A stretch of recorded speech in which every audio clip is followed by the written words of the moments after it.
Welcome to TG24 TV. నేను సుమలత. ఎన్నో ఏళ్లుగా అభివృద్ధికి ఎదురు చూస్తున్న కాప్రా చెరువు ఇప్పుడు మహర్దశ పట్టబోతుంది. రాష్ట్ర ప్రభుత్వం ప్రత్యేకంగా 35 కోట్ల నిధులు కేటాయించడంతో కాప్రా చెరువు సుందరీకరణ పనులు ఘనంగా ప్రారంభమయ్యాయి. బీఆర్ఎస్ పార్టీ సీనియర్ నాయకులు బైరి నవీన్ గౌడ ఆధ్వర్యంలో నిర్వహించిన ఈ కార్యక్రమంలో ఉప్పల్ ఎమ్మెల్యే బండారు లక్ష్మారెడ్డి ముఖ్య అతిథిగా పాల్గొని పనులకు శ్రీకారం చుట్టారు. చెరువు పరిసరాలను పచ్చదనంతో తీర్చిదిద్దుతూ ప్రజలకు ఆహ్లాదకరమైన వాతావరణం కల్పించేందుకు వాకింగ్ ట్రాక్లు, పార్కులు, ఆధునిక లైటింగ్, విశ్రాంతి ప్రదేశాలు వంటి సదుపాయాలు ఏర్పాటు చేయనున్నట్లు ఎమ్మెల్యే తెలిపారు. పనులు పూర్తయిన తర్వాత కాప్రా చెరువు నగరంలో ప్రత్యేక ఆకర్షణగా నిలవడమే కాకుండా స్థానికులకు ఆరోగ్యకరమైన వాతావరణాన్ని అందించనున్నదని పేర్కొన్నారు. కార్యక్రమంలో పలువురు ప్రజాప్రతినిధులు, బీఆర్ఎస్ నాయకులు, కార్యకర్తలు భారీ సంఖ్యలో పాల్గొన్నారు. కాన్సన్ట్రేట్ చేసిన నేను ఎందుకు చేసిన అంటే ఈ ప్రజలు ఇవి కోరుకుంటున్నారు. వాళ్ళు ఏంది చెరువులు మంచిగా ఉంటే ఇక్కడ గ్రౌండ్ వాటర్ ఉంటుంది, నీట్నెస్ ఉంటుంది, డ్రైనేజ్ సపరేట్ పోతుంది, స్టామ్ వాటర్ డ్రైన్ ఏమో స్ట్రైట్ గా చెర్లకు వస్తున్నాయి. మీరు ఇక్కడ చూస్తున్నారు చెర్లపల్లి చెర్ల కూడా చేపలు ఉన్నాయి. అలాగనే కాప్రా చెర్లో కూడా చేపలు ఉన్నాయి. వేరే చెరువులలో చేపలు లేవు సిటీలో నాకు తెలిసిన కాడికి. ఈ రోజు కూడా గంగపుత్రులు ఇక్కడి నుంచి చేపలు పట్టుకొని తిరుగుతూ ఉన్నారు. కాబట్టి ఇవన్నీ ఆలోచన చేసుకునే నేను సీఎం గారిని కోరడం జరిగింది, మంత్రిని శ్రీధర్ బాబు గారిని, వీళ్ళందరినీ రిక్వెస్ట్ చేసుకొని తీసుకొస్తా ఉన్నాను. ఈ రోజు జరిగిన భూమి పూజకు పెద్ద ఎత్తున జనాలు తరలి వచ్చారు. ఇదేంటి మీ బల ప్రదర్శన? జనాలు వచ్చారు అట్లా ఏం లేదు. నేను అందరినీ కూడా రిక్వెస్ట్ చేయడం జరిగింది. నేను ఇతర పార్టీల్లో కూడా చెప్పిన మీరు కూడా రండి అంటే వాళ్ళు భయపడి వాళ్ళే వస్తలేరు. నేను అన్ని కాలనీస్ వాళ్ళకి అందరికి కూడా ఫ్యామిలీస్ తోటి రండి సార్, మీరు అందరు కూడా మనం మంచిగా ఇక్కడ ప్రోగ్రామ్ చేసుకుందామనే ఉద్దేశంతో ఈ రోజు ఈ ప్రోగ్రామ్ చేయడం జరిగింది. నిజంగా కూడా మేము కూడా ఎక్స్పెక్ట్ చేయలేదు ఇంతమంది వస్తారని. 8,000 మంది వస్తారు, వీళ్ళందరూ ఇంత బాగా పార్టిసిపేట్ చేసి అందరూ బ్రేక్ఫాస్ట్ తిరిగిపోతారని కూడా నేను కూడా ఎక్స్పెక్ట్ చేయలేదు. అందరు కూడా సుమారు 2,000 పైన మందికి మేము బ్రేక్ఫాస్ట్ పెట్టడం జరిగింది. ఆ బ్రేక్ఫాస్ట్ కూడా అందరు కూడా తిని మంచిగా హ్యాపీగా మీరు అందరు చూసిర్రు. మీరు అందరు రిపోర్టర్లు కూడా ఇక్కడనే ప్రోగ్రామ్ అంతా అయిపోయేదాకా ఉండిపోయినరు. లేకపోతే వాళ్ళకి ఇంట్రెస్ట్ లేకపోతే ఈడి దాకా కూడా రారు. వాళ్ళు నేను పని చేయాలనుకుంటే కూడా రారు ఇంత దూరం. రోజు కాప్రా చెరువు ఏదైతే సుమారు 35 కోట్లతోటి 35 కోట్లతోటి డెవలప్మెంట్ చెరువుది లాస్ట్ కనీసం 35-40 ఏళ్ల సంది పెండింగ్ ఉన్న ఈ యొక్క చెరువుని రేవంత్ రెడ్డి గారు మాకు ఇవ్వడము చాలా గొప్ప. సీఎం గారికి మేము మళ్ళీ ఒకసారి థ్యాంక్స్ చెప్తా ఉన్నాను. ఇంతకుముందు కూడా థ్యాంక్స్ చెప్పడం జరిగింది. ముఖ్యంగా ఈ యొక్క చెరువే కాదు, మీకు నల్ల చెరువు ఉప్పల్లో, అలాగనే నాచారంలో HMT చెరువు, అలాగనే మళ్ళీ రామంతపూర్లో పెద్ద చెరువు, ఇట్లా 4 చెరువులు ఇవ్వడం జరిగింది. సుమారు 150 కోట్లు అంటే ఒక 10-20 అటు ఇటు అయినా 150 కోట్లతోటి ఈ రోజు ఈ డెవలప్మెంట్ ప్రోగ్రామ్ స్టార్ట్ జరిగింది. అలాగనే ముఖ్యంగా ఇవి కాకుండా నేను 100 బెడ్ హాస్పిటల్ తేవడం జరిగింది. అది బీఆర్ఎస్ పార్టీ కేసీఆర్ కావడం, ఆ రోజుల్లో కేసీఆర్ హరీష్ అన్న ఇవ్వడం జరిగింది. దాన్ని ఫౌండేషన్ వేసి ఇప్పుడు అది కూడా స్టార్ట్ అవుతా ఉంది.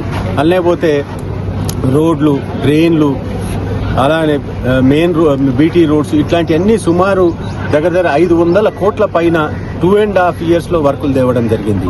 నేను అందరి దగ్గర కూడా ప్రతి ఆఫీస్ తిరిగి కష్టపడుతూ అందరి రిక్వెస్ట్ చేస్తూ దండం పెట్టుకుంటూ తిరిగి చేస్తా ఉన్నాను. Being a BRS party opposition MLA ఉన్నా ఆ రోజులలో మా ఫ్యామిలీ అంతా కాంగ్రెస్ పార్టీ ఉండే. మేమందరం నేను కూడా 14లో నిలబడి కాంగ్రెస్ పార్టీ నుంచి ఓడిపోవడం జరిగింది.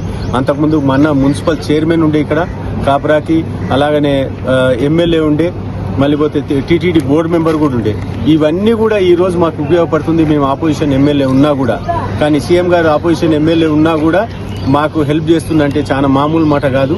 అలాగనే మంత్రులు శ్రీధర్ బాబు గారు, ఇప్పుడు మీకు హైడ్రా కమిషనర్ రంగనాథం గారు, వాళ్ళు కూడా అందరు కూడా సపోర్ట్ చేసి మంచి పని చేస్తున్నానంటే అందరు కూడా సపోర్ట్ చేస్తూ ఉన్నారు. కాబట్టి దయచేసి మీ అందరు కూడా నా రిక్వెస్ట్ ఏంటంటే ఇతర పార్టీలలో అందరు కూడా మీరు కూడా నేను ఎట్లయితే కష్టపడుతున్నానో, ప్రతి ఆఫీస్ తిరుగుతున్నానో, ఆఫీసులలో నేను డైలీ పోయి ఆఫీస్లో కూర్చుంటే అరే నీకు కూడా జీతం ఇవ్వాలంటున్నారు. ఆ స్థాయికి నేను తిరుగుతా ఉన్నా. కాబట్టి దయచేసి ఏ పార్టీలోనూ ఉండని, ఎలక్షన్లప్పుడు మనం పార్టీలో ఇచ్చేద్దాము, అప్పటిదాకా మనం డెవలప్మెంట్ చూద్దాం. దయచేసి మీరు అందరూ కూడా డెవలప్మెంట్ విషయంలో మీరు కూడా ఫండ్స్ తెండి. మీకున్న ఇన్ఫ్లుయెన్స్ తోటి మీరు కూడా కాలు చేతులు మొక్కి నేను ఎట్లయితే తెస్తున్నో మీరు కూడా అట్లే కాలు చేతులు మొక్కి వర్కులు తేవాలని చెప్పి కోరుకుంటున్నాను. నిధులు అన్న 35 కోట్లు హైడ్రా నుంచే ఎవరిని రిక్వెస్ట్ చేసినా కూడా నా ఎంబడి రారు ఎవరు కూడా. ఎందుకంటే నేను సింపుల్ గా ఉంటాను, నేను బయట దండం పెడతా. వీళ్ళు ఎవరు దండం పెట్టరు. వీళ్ళు 4 కార్లు లేని బయటికి రారు. నాకు వచ్చిన ప్రాబ్లం అది.